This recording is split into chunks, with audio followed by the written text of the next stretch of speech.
stories in African American history that are rarely told and are in danger of being lost forever.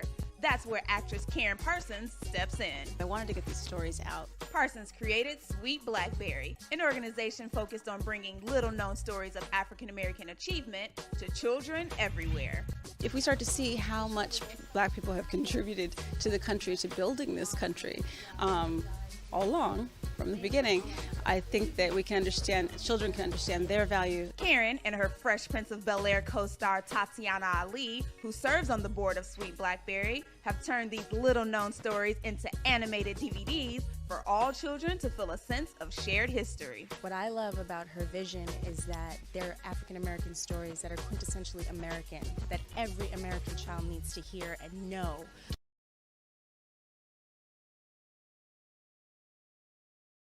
In the morning. It's the world's famous, yeah, I said it in my Mr. Magic's voice. It's the world famous Swag in the Morning. I'm your brother, Prince Creed. And I am Lady D. All right, Lady D, tell the family members what swag means. Swag means say with amazing grace. And morning do not mean daytime. As you see, it's not the daytime. It means new hope, new beginning, freedom from being in the darkness. And today, we're going to shine some light on this queen. Believe that. Yeah.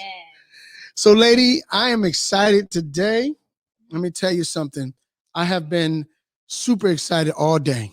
I believe that. I believe that.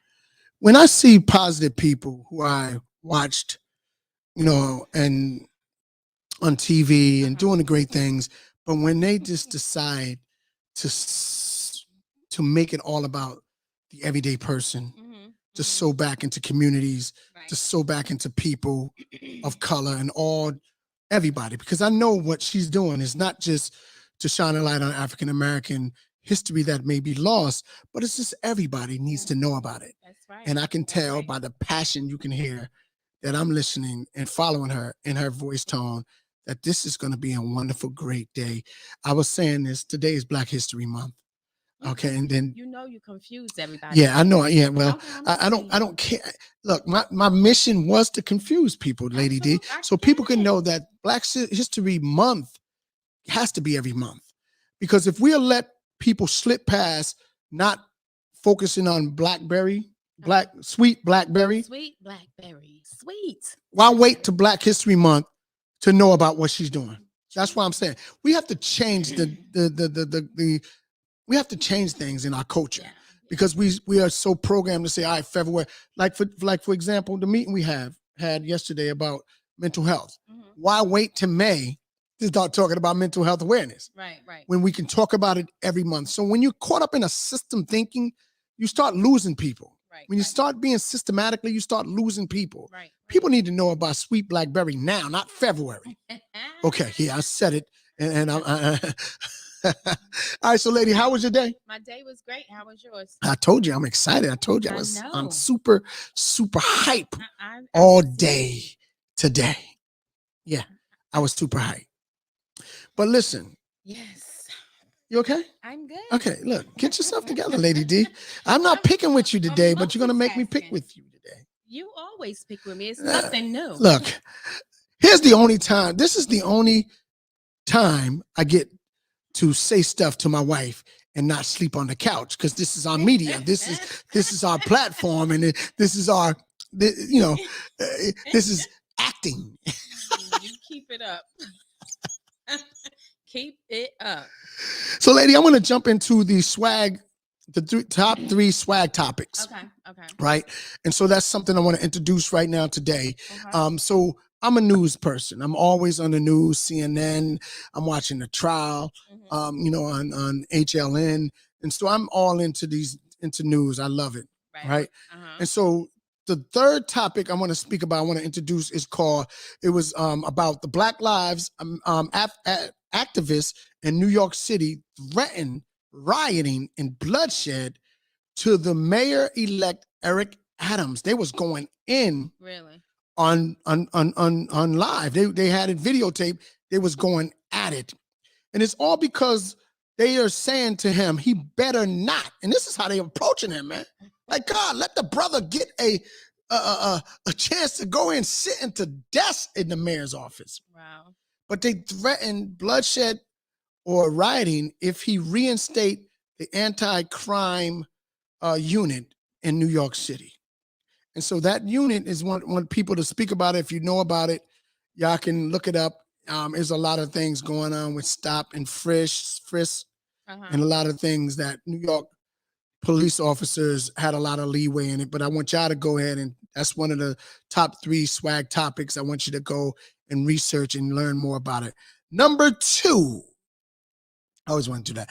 Number 2. Just go ahead. Number 2, Mickey Guyton. Now, this woman is incredible artist. She's incredible lady. I love her. Okay. So diverse. I love her. Mickey Guyton brought out the black student. I got to say it because it's Black History Month today. This black student who was sent home from school because of her braids. Her hairstyle? Because of her braids, yes. She was sent home. And here's the thing. Mickey Guyton, the incredible artist that I love, had brought the girl out to introduce her at the CMAs. That's the Country Music Awards, black folks. In case you don't know, that's the CMAs. She came out and introduced her. Wow. Wasn't that huge, lady? I'm just saying. So she went, from getting kicked out of class or kicked out of school because of her braids to a bigger stage, huh? Yes, indeed. Okay. You gotta love it. See how that works? I know her teacher's looking at her like, gosh. And she had the same braids in her. She had the same braids in her hair. And her teacher was like, look. Yeah, what does the braids have to do with them coming to school? I love it. Her principal and all of them probably was watching the CMAs.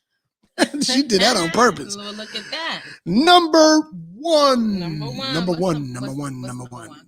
Aaron Rodgers versus Kyrie Irving. Now, let me explain this, lady. Since this is a sports thing that you may not know about this because you're boxing sports.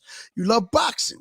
Holyfield and Roy Jones, those were your favorites on the swag. So, okay. All right. You stick to that. Just stay there. Aaron Rodgers lied to people about being vaccinated. He lied. Then try to cover it up. I saw that. He lied, lady. Straight out. He said he did not. He did not try to cover it up. He said he just misled some people. Misled. Lie. That's a lie. That's what that was. Versus Kyrie, who told the truth about vaccination. Stood his ground. But he got a lot of darts thrown at him. Kyrie shouldn't. But Aaron Rodgers, did he get the same treatment? That's a topic I want y'all to go and look up and hit us back later with it. Because at the end of the day, that little fine Aaron Rodgers received was nothing. I mean, for crying out loud, one of my favorite wide receivers, CeeDee Lamb, for my favorite football team, Dallas Cowboys, got fined over $30,000 for wearing his shirt out. And this guy not wearing masks, infecting people. I get it. Okay. You're a little upset about it, huh? I'm hype. I'm so hype. I might be loud. I might be blowing the meter up here. Yeah, I think so. But that's who I am. That's how I am, lady. Don't hate. Okay. And what? Well, anyway, those are the top 3 swag topics. I would like for folks to go look it up, and you can come back, hit us up on the Swag Media Network. Go download our app at the Swag Media Network on Apple or Google Play Store, the Swag Media Network family. And we are excited, home of the SNS show, home of talking sports and entertainment with Al Ice Cole and myself and other celebrity guests. But Lady D, yes, sir. What are we doing here? Who in the world? Who do we have? Okay. So you want me to do it or you want to do it? I'm trying to give you a chance here, lady. You lady. don't have to give me a chance. I am trying to give you a chance. All right, listen. I'm going to let this beautiful lady come on and I'm going to let you hear all about her. But one of the things that I love about her is the fact that she played the part of Hillary. Y'all know who she is, right? Y'all know Cousin Hillary, the one who always doing something, always getting into something. Fresh Prince of Bel-Air. Do y'all Lady know D, who that is? do you know? I'm gonna confess right now. Go ahead. I had a crush on Hillary. All right, let's get to the bottom. Let's get to the story tonight. Everybody, put your hands together for Miss Karyn Parsons. Y'all know her as Cousin Hillary. Welcome, Queen. How are you doing this evening? Welcome to Thank The Swag you. Is Yours. Thank you for having me here. I am doing very well. I'm doing very well tonight. Well, let me ask you, like I ask everyone that steps onto the stage, how have you been handling yourself and your family through this pandemic? How's everything? I'm happy to report that, knock wood, we are all well and good over here. We've been doing pretty well. I'm happy. I'm also happy I was happy to find out that during the lockdown itself, we kind of thrived. You know, it was a little, I mean, there were some bumps in terms of productiveness on my part, I think, with work. But as a family and our relationship with each other, you know, we were never at each other's throats. It didn't get to that point where we had enough of each other, being on top of each other and not seeing anyone else. It was actually the opposite. I think we got really close, and we were dancing in the house, and we were just, Yes. it was nice. It was nice. And I wanted to carry over a lot of the kind of behavior that we had during that time into our life. I haven't been as successful as I would like with that. Everyone gets involved in their other stuff and moves on. But it was actually, it was good to kind of slow down, look at things, reassess things, see what's important. I think it did a lot of that for us. And like I said, I'm happy to report that we're happy, we're healthy, and through this. Yes, because some people, sometimes they look at the pandemic. One of the things Lady D, our daughter, Kiara, said that, Dad, Ma, it made me stronger. Like, she pushed her business a little more. Wow. Unfortunately, we lost some few family members during the pandemic. And our hearts and our prayers still is with the family members. But yeah, and some people have really took this pandemic as a way of elevating their gifts. Do you see that as far as what you're doing? Well, definitely. I mean, it makes you grateful, and it makes you appreciative and able to step back and have a little perspective on what's, like I said before, what's important, what's really important, really matters to you. And being grateful. We're grateful for our health and for our relationships and our strength. And also in terms of the work, it makes me definitely very happy about the work that I'm doing. It makes me look at it again and go, this is important work. This is valuable work, in a deep sense. And so it makes me, I never stop wanting to do it, but it just kind of it's just more fuel for me to see that this is important stuff, the Sweet BlackBerry work that I've been doing. Yes. So I got to get my personal out of the way, lady. Since the first episode, I've just couldn't. I just was in love with You just fell for that spoiled girl. Yeah, I fell for the banana in the tailpipe. I don't care. Completely. I fell for the banana in the tailpipe. I do not care. I don't care what you say, Lady D, or even you, Mrs. Parson. Okay. I fell for the actress. Yeah, I was hyped on the actress. For the spoiled girl. Spoiled that wanted a hat for $200. I'll tell you though, it was really funny over the years how many guys I met that after about a couple minutes of speaking to me and realizing that I wasn't like Hillary, I could see their faces kind of just like the expression kind of go from really excited to like, oh. So they're disinterested really fast. As soon as I wasn't a spoiled, vapid, kind of like bratty thing, they were like, oh no. Oh, no, that's not. We want the spoiled yes. brat. You guys are crazy. Right. They are absolutely They are absolutely crazy. Hillary used to make me so mad. I'm like, Oh. what is she doing? I know women are all like, I went to France. I was in Paris right after the show was over, and I was with a friend, and we crashed a party because we could hear his music upstairs. We were like, let's crash the party. So we crashed the party, and the people at the party were like, are you that girl from the Fresh Prince of Bel-Air? Is that you? And I was like, yeah. And they're like, oh, we hate you. The French had no problem. They were just like, we hate you. That's the power. That's when you know you've done an absolutely wonderful job with portraying your part. You really played the part, and when you I mean, just to hear your voice, it's like, okay, that's not Hillary's voice. That's not her.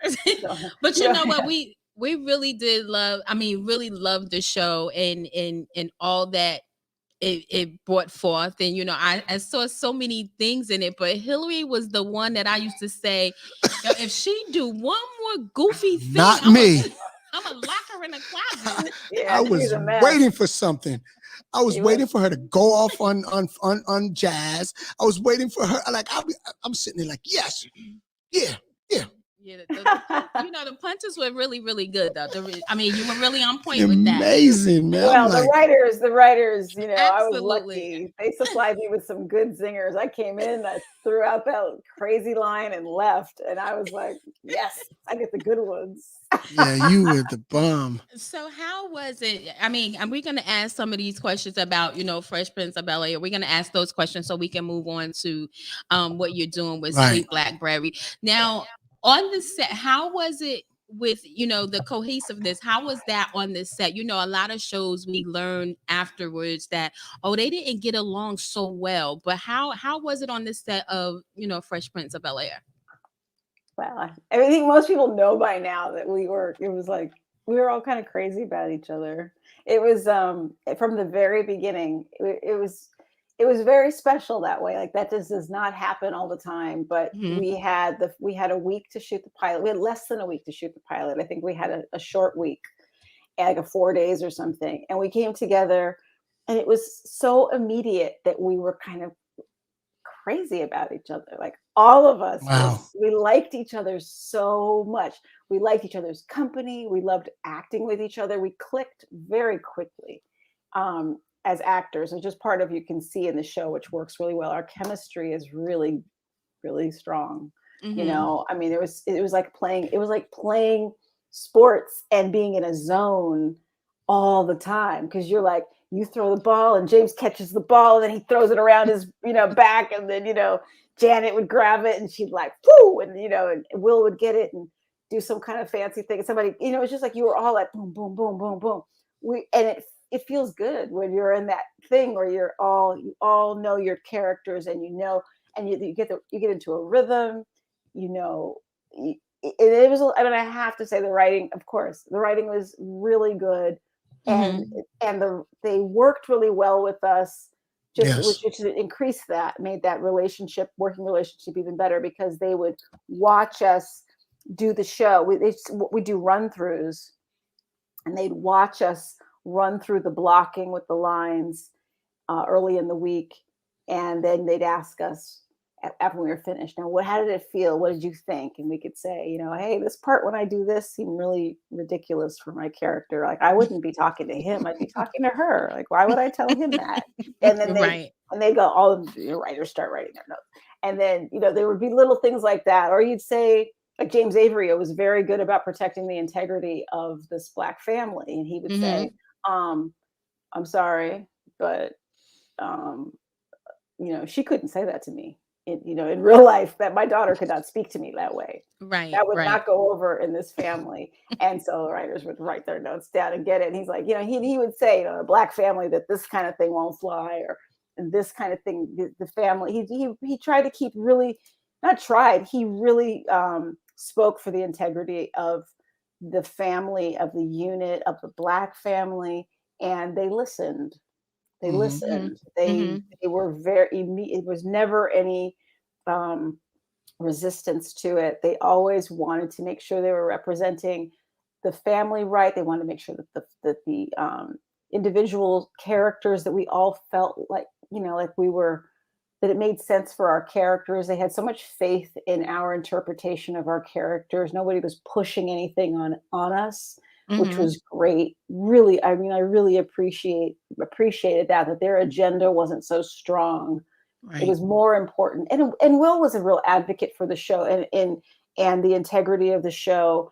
Although we didn't always see how that was going on. He just would disappear and go upstairs. He just kind of disappear, and you realize, oh, he's up with the writers. And it's like, oh, well, he's not going to go to lunch with us. It's like, no, he's with the writers. And then, you find out that he's spending so much time with a script he felt wasn't right, really trying to get things right.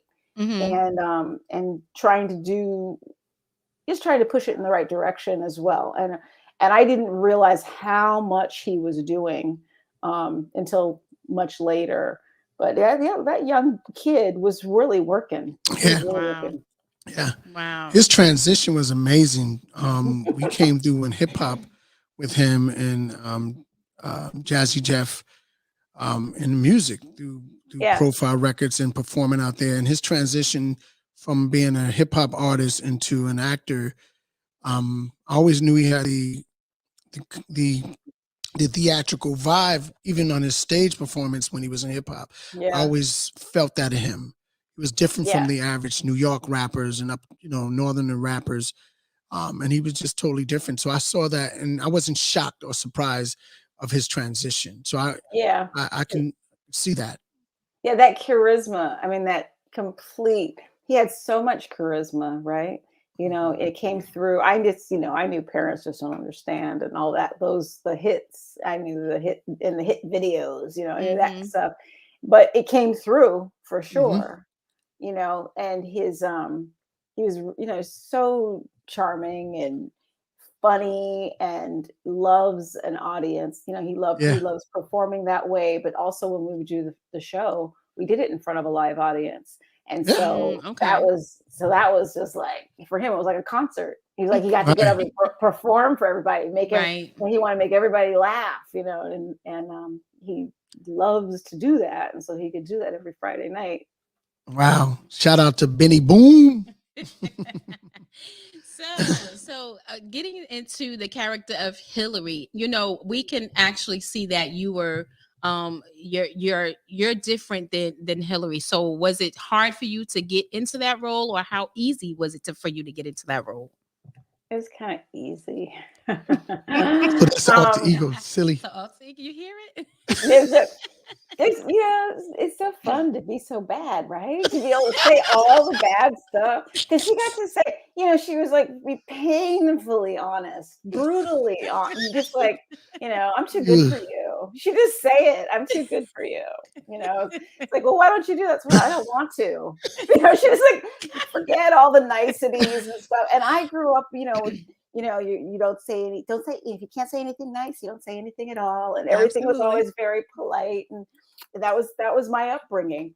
And now there's like, I had this opportunity to, I can just do it. I can say I can just go there. And just in her kind of,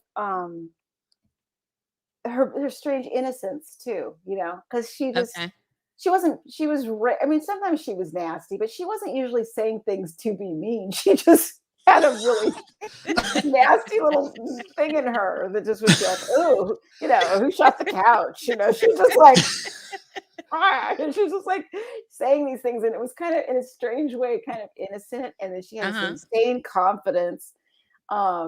And who doesn't want that kind of confidence, especially, and it's like, I was saying this to somebody the other day, especially with women, Hillary was unapologetic, always. She'd say what she wanted. She went for what she wanted, and she was completely unapologetic about it. And now men get to do that more often in our society, right? Men go for what they want. They say what they want, and then without any apologies. And women have been taught for so long in our society to kind of, we couch it. We don't want to sound too aggressive. We don't want to, everything's always couching it. And, Hillary's like, she didn't know any of that. She grew up as a first child, as a girl with Uncle Phil, with Philip Banks as her dad, who just spoiled her rotten. She's like, I have a little girl, and he just spoiled her. And he made this monster who just got used to saying, I want that, I want that, and I want that, and I'm going to do this. And I don't want to do that. Yeah. She just didn't, and it was really fun to get to be so bad and be this person that was it was not like me at all. I thoroughly enjoyed it. And I think part of the success ultimately with the character probably had a lot to do with the fact that I am not like that. My guess is that probably ultimately softened some edges. Because if I think about it, if I was like that, and I was that'd be a sharp blade, right? That'd just be like, and people would be like, "Ooh, she doesn't. Something about her is kind of mean." It'd just be like, Where with Hillary, you can just be like, "Oh my God, what's wrong with her?" Oh God, she's such a ding dong. What did you do? You're like that, but at least you weren't just feeling like uncomfortable. And if I had those tendencies as Karyn, and then I also played Hillary, I think yuck, that might be a real cocktail for disaster. I was getting ready to say, it'd be a disaster. Sure enough. That's why I asked the question about your hair, because that clip I showed where the lady said, I really like your hair. And you said, you have nice hair. And you was like, I know. I know. It was so rude. And then you looked at your little sister like, it's one of my funniest. She said, I really let the girl was being nice, Karyn. She was like, I really like your hair. You was like, you said, I know. And then looked at the. Yeah, there are worse ones. I see some of them as memes, and I'm like, oh my God. Yo, you say that? You're top on the memes, right? Well, the things people were saying. There's some really very funny. I look at them now and I'm like, oh my God, I gotta watch this show. I'm sorry. That girl. All right, we're gonna get into stuff. Yes. Any more, ladies? So after Fresh Prince of Bel-Air, what did you do after that? Where did your career go? What were you doing? Well, right when the show ended, I went on to that summer. Actually, before the summer, I shot a pilot for a show called Lush Life with starring myself, which I co-created, co-starred in, co-produced with Lori Petty, who's known for Tank Girl and League of Their Own and Point Break, and among other things. And the producer was Yvette Lee Bowser, who created Living Single. And she's like a legendary producer. And Yvette and I actually went to high school together. And I saw her out and months or years before. And she said, when Fresh Prince is over, I want to do a show with you. And I was like, cool, that'd be great. She had Living Single going, and then Lori Petty and I are friends. And we would sit down and we were writing on cocktail napkins we hang out and have drinks. And we were writing on cocktail napkins some ideas we thought were really funny for a show. And we came up with a whole show. And I said, we got to take this to Yvette. And so we took it to Yvette and we shot it. As soon as the Fresh Prince ended, we shot it. And then I went to New York to the NYU film program, just for the summer intensive film program. And while I was like, I think it was my second day of class, I found out that our show got picked up. Okay. So when I finished that summer, I went back to work on this show that I was a co-producer in and co-star in. And we shot 6 episodes. And then the network, the president of the network left. And everybody went, oh, when that happens, they always shake everything up. And sure enough, they canceled all the new comedies when that happened. Wow. All the new comedies were like, boom, gone. And so, which is fine, because they said, if the shows had done well, they would say, he did really great, but he left. Or if they failed, they'd blame the new guys. So they said, so they had to just get rid of them. So we were tossed, and but I learned a lot, and it was great. and then I went on to do some other stuff. I did some films. I did a film in New York. It brought me back to New York again, called Mixing Mia. I did some other things like The Ladies' Man. Major Pain, right? Major Pain I did during Fresh Prince. Oh, okay. In between, seasons. But I did a bunch of stuff here and there. And then, but what I started doing a lot is I started writing a lot. I went to a writing class, and I got really serious about writing, and I was spending lots and lots of time doing that, although I wasn't really sharing it so much with people. But that was where I started to really find my joy. And then I met my husband to be in New York. And once I did that, then New York became, because I was straddling, I was back and forth between Los Angeles and New York. And once I met him in New York, I kind of made New York my home at that point. And and then next thing you know, wasn't long before the babies start coming. And Sweet Blackberry, because as soon as when I was pregnant with my daughter, with my first child, I started thinking a lot about this idea that I had because my mother was a librarian, and my whole life since I was like in the third grade, I think she was a librarian. She worked in libraries, and then she went back to school and got her degree in library science, became a librarian, and as an adult, she headed the Black Resource Center where she worked, and she would come across incredible stories about Black people in history, and things that she would call me up to share with me. And she shared with me the story of Henry Box Brown, the enslaved man who literally mailed himself in a box to his freedom. He lived in Virginia. What? Yeah, he lived in Virginia. Wow. And he was so fed up. His wife and family were sold away, and he'd been through so much as an enslaved man that he just said, you know what, I'm going to take this chance. And he had a box built. He got inside, they nailed it shut, put postage on it, and sent him on a 27-hour journey in a box. He went by wagon, by train, by boat, and went around and ended up in Philadelphia, Pennsylvania. He survived the journey. He was not found out. He was across state lines. And when they opened the box, because there were people there coordinated to meet him, when they opened the box, he was a free man because he was across state lines. Wow. And I was blown away by the story. This man went on he spent the rest of his life traveling the world telling this story. Yet I had never heard this. And every friend I told, and nobody had heard this. And I was like, this doesn't make any sense. Like, how is this story being lost or kept from us or whatever? This just makes zero sense to me.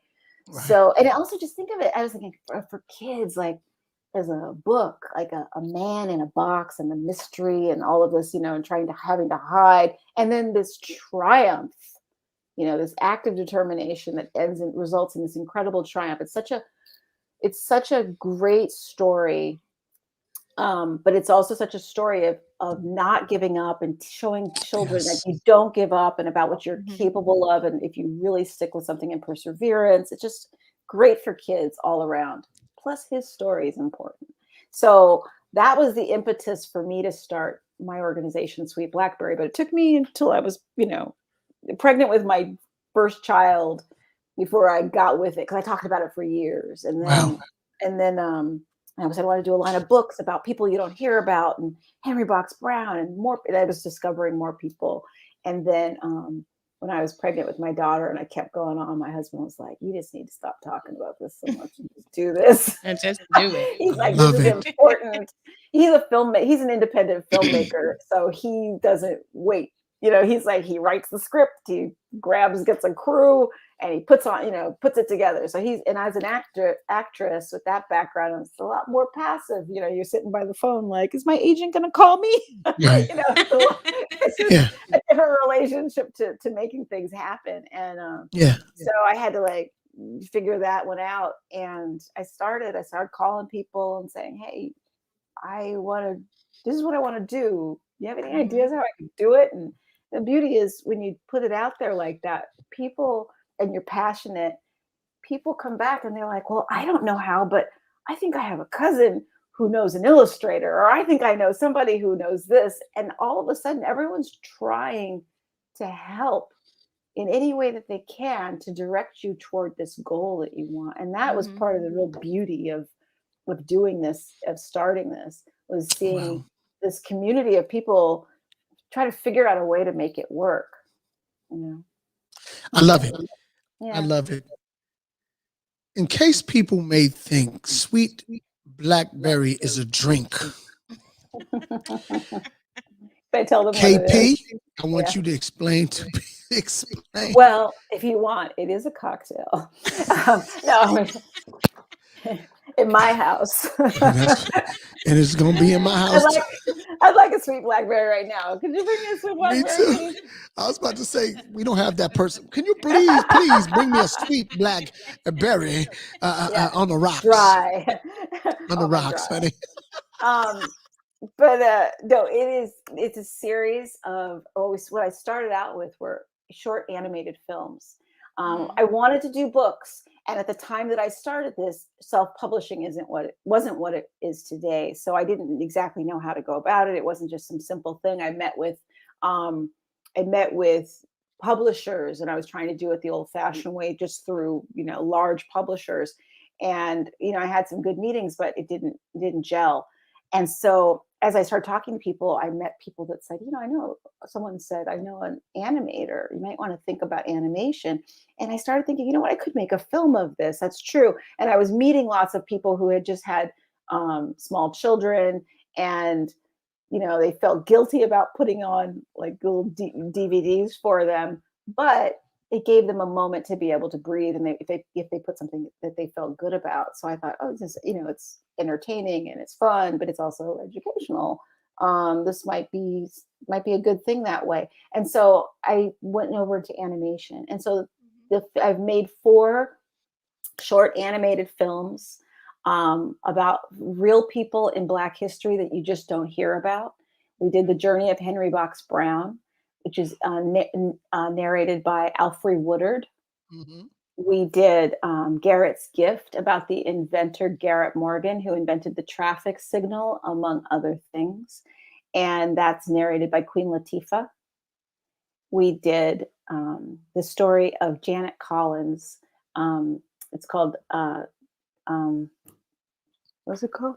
Dancing in the Light. I was like, I'm starting to think of other people's titles. It's called Dance. Thank goodness I have it there for me to read for myself. Dancing in the Light. It's the story of Janet Collins, the first Black prima ballerina, who was asked by the Ballet Russe de Monte Carlo, the Russian ballet, to dance with them. And it was unprecedented that a Black woman be asked at this time. However, they said, but you have to do it in whiteface. And so she turned it down. And she was 15 and devastated because it was such a high honor, but she couldn't do it. She couldn't bring herself to do it in whiteface.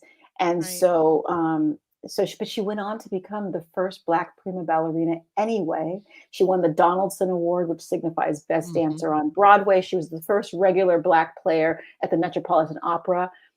She was, she had all of it, but so many people didn't know about her. I never heard about her until I read her obituary. Wow. And but Chris Rock did the narration for that one. Wow. And then our most recent was the story of Bessie Coleman, the first Black female aviator, and that was called Flying Free. And I was really excited about that. Lawrence Fishburne did the narration, which was awesome. And Flying Free, the story of Bessie Coleman, was just Bessie Coleman's story. Bessie wanted to fly, but nobody in the United States would teach her how to fly because she was a Black Cherokee woman in 1919, before 1920, 1920-ish. And no one would teach her because she was Black and a female, and she was a person of color and female. So she ended up getting sponsorship money and taking a boat to France. Wow. Learning the language, the culture, going to this strange, faraway place where she knew nobody, staying for months and months and months and learning how to fly a plane. And planes were so new. People didn't know that much about aviation at that time, right? And so this young girl goes there and does all of this. I mean, she inspires the heck out of me. I just think she's an incredible person. And that film became as well our very first book. Wow. Yes. Yeah, so we moved over into books, and Flying Free became our first book, and they're all illustrated by an incredible illustrator, R. Gregory Christie. He's an award-winning children's book illustrator, and I'm really fortunate to have him providing these gorgeous images. Wow. I'm not gonna lie, I can just sit here and just let you just speak. I can imagine you reading these books to these children, how intriguing, how you draw people. Because I'm sitting there like a little kid, just sitting and listening to you. I noticed that you have something coming next month. That's coming in December. Where you do story. What is it? Story Time Live. And you're featuring a host that's Miss Young. This is something that's coming out in December. Can you speak on that? Because I saw that and I was like, wow. Are you talking about Mahogany Books? Is it that? Which thing are you talking? Where are you seeing it? It's December the 11th. Yeah, it's at Mahogany Books in DC. Wow. Yeah, an incredible bookstore. I love that bookstore. I was able to, when my book, I wrote a children's historical fiction novel, or for young people, not a hardcover book like this, but for older kids, called How High the Moon. It was the first novel I've ever written. And I don't have one nearby I like show and tell. Anyway, darn. But anyway, it's my book. It's my first novel called How High the Moon. Came out a couple of years ago, and I had a really great book launch or a book party at Mahogany Books in DC, and I'm going to be going back there for my new book, Saving the Day. Saving the Day. Okay. This is about Garrett Morgan and Garrett Morgan's life-changing invention of the traffic signal. And so I'm going to be there reading that book, and it is really wonderful. You know, I love and I'm going to get to go visit a school while I'm there. That's something that before the pandemic, I did all the time. I travel around the country, and I could bring the films to the kids and the book, and this book, the one book that we did, to the kids and read or show the films and then talk to them afterward. And the kids have such incredible observations and questions and stuff. And I love doing that. That's one of the real fun things. You know, Sweet BlackBerry is a nonprofit organization. And so support. Yeah, any help we can get. But that's the kind of stuff that we like to do, aside from putting out these materials that help bring these stories to kids and teach them what they are capable of. And that tremendous obstacles are actually opportunities for greatness. We do that, but I get to visit them in person and talk to them and spend time with them and teach some of these stories that are empowering, inspiring stories. I love it. I'm a nickname person, KP. I love it. I'm in love with him. Now, if you want somebody to go out there on the road with you and read, don't pick me. Lady D, this woman here, she loves to read. She's got thousands of books. She's an author herself. She is so into like reading stuff. Like, my daughter need help. I said, reading? Oh, your mother. Math, gym, music, me. Reading? Your mom's. So I love what you're doing. I love the whole concept, just being around children and just seeing their eyes light up. A lot of little boys do not like to read. Like, nowadays, people are just texting. They don't even write in cursive anymore. KP, they don't even know. They're not even taught that in school. And so bringing this reading to the public, to the world, I salute you, Queen. I mean, it's an amazing, just to see you on the caliber of actress that you are, and you in front of these little kids.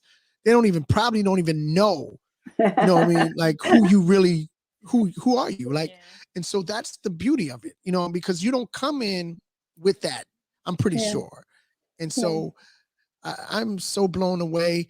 We're going to talk to people. I'm going to constantly push, me and Lady D is going to push the, donations or whatever they need to do to support. We are big supporters.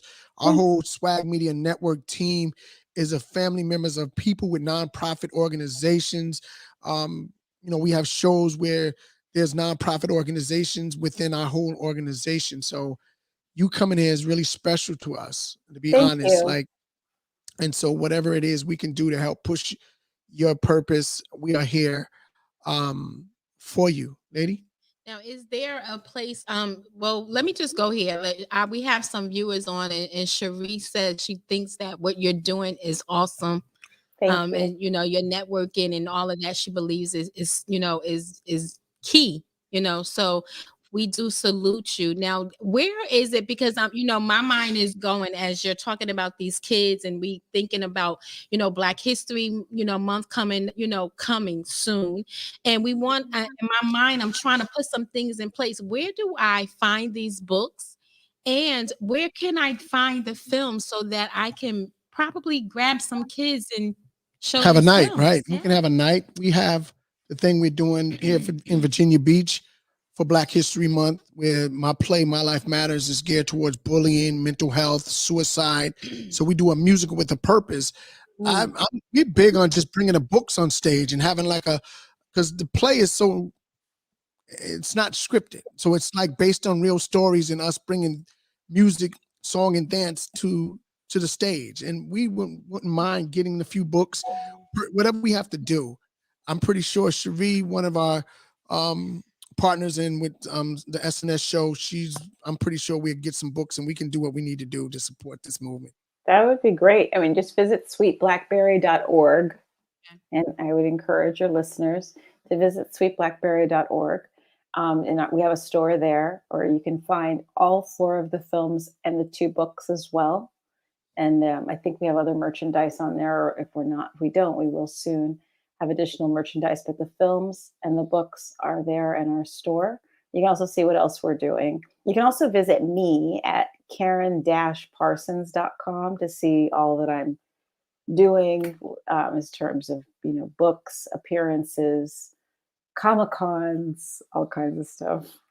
Okay, we have Cherie also says that she wants her books signed. She's going to get books, but she wants her books signed. So I'm just going to put that out there just in case we have to get back to you about some signed books. Sure. Just to let our visitors, our guests know, that we are, going to get those books. Since I'm on my way after we finish this, I'm on my way to go get those books.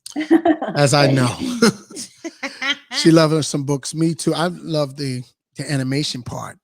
I think that's an incredible idea, because some people like to see it to believe it. And to cover all of those areas where some who don't like to read, they like to see it. Yeah. And so by you covering those areas is very important.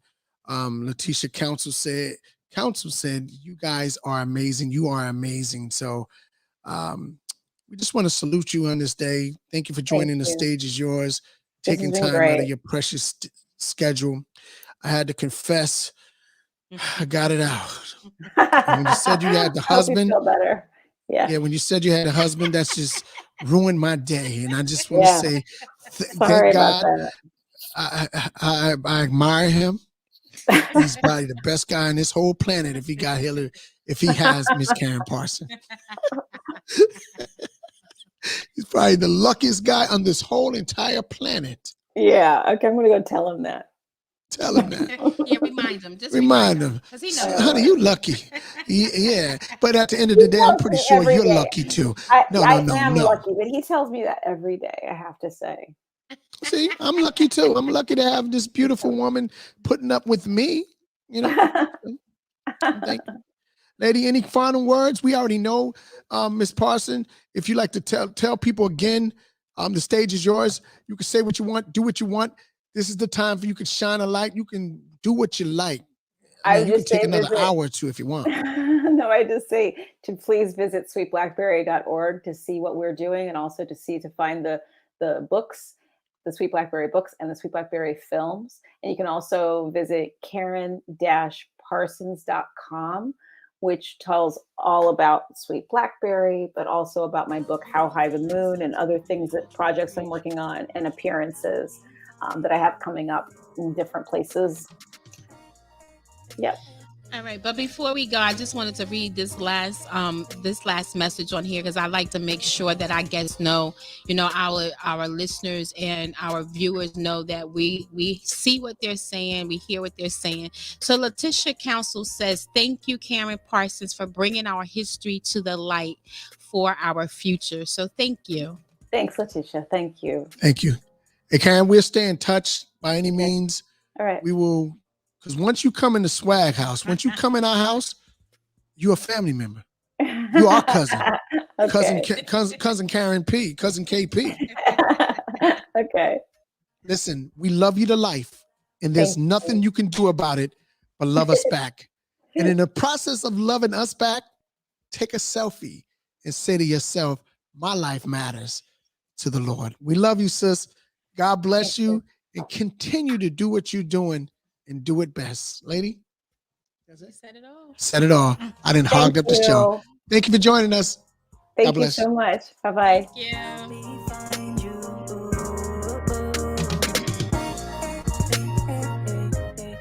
It's world famous swag in the morning. That was Karyn Parson, aka Cousin Hillary. This is how we do on a Swag Media Network. And why wouldn't you want to advertise with us? We don't even know. Because if you're looking at who we bring into our stage, you besta. Whatever you say, babe. Whatever you say. Besta. Believe it. Music playing in the back is from Big Fella, Tracy Vaughn. Just love the tracks. He keeps just flooding us with these tracks. Shout out to Tracy. Thank you. Until next time, please before I forget, tomorrow it's going down, talking sports and entertainment with your brother Prince Cree and Allies Cole. But we'll be talking to Dupree, Do It All Kelly. Do It All is from the group Lords of the Underground from Newark, and he's running for councilman. And then what we're going to be doing is talking sports and entertainment and politics. You don't want to miss this. Join us. Follow us on the Swag Media Network. And it's a lot of things going down there. Yes. And while we still have a little bit of time, I want y'all to, we're doing a book club, so I want y'all to go ahead and get Releasing Me by Warren A. Griffin. This is an awesome book that I'm going to start. I have started reading it, so I want y'all to go ahead. And if y'all can, go ahead and support local art, local people. She's an author right here in Virginia, okay? And we have Father's Day, and that's written by Michael M. Wilkins and Michael L. Wilkins. That is a father and son book. This is a great book of redemption. So I want y'all to go ahead and grab the books if you can. If not, I will tell y'all about it. So keep us locked, y'all. Every time y'all get that notification, come hang out with us, okay? I like that, lady. Letitia, thank you so much for joining us. Michelle, we see you. Cherie, you always rocking with us, girl. So thank you so much. And all those who didn't even come into the live and we can't see. We know Uncle Henry's out there. Hey, Uncle Henry. What up, Uncle Henry? I'm sad because he was like, oh, I don't want to. I love my family members. Shout out to everybody. And we out here. World famous swag in the morning. It's world famous swag in the morning. It was a nice show, lady. It was. I'm sorry I had to tell you I had a crush on Hillary. It's okay. Thanks. You got a crush on everybody. Ain't nothing new. Say with amazing grace. I don't have a crush on anybody. I sure enough didn't have a crush on the clock. What did the clock was? Swag in the morning time. Till next time. We love y'all. Peace.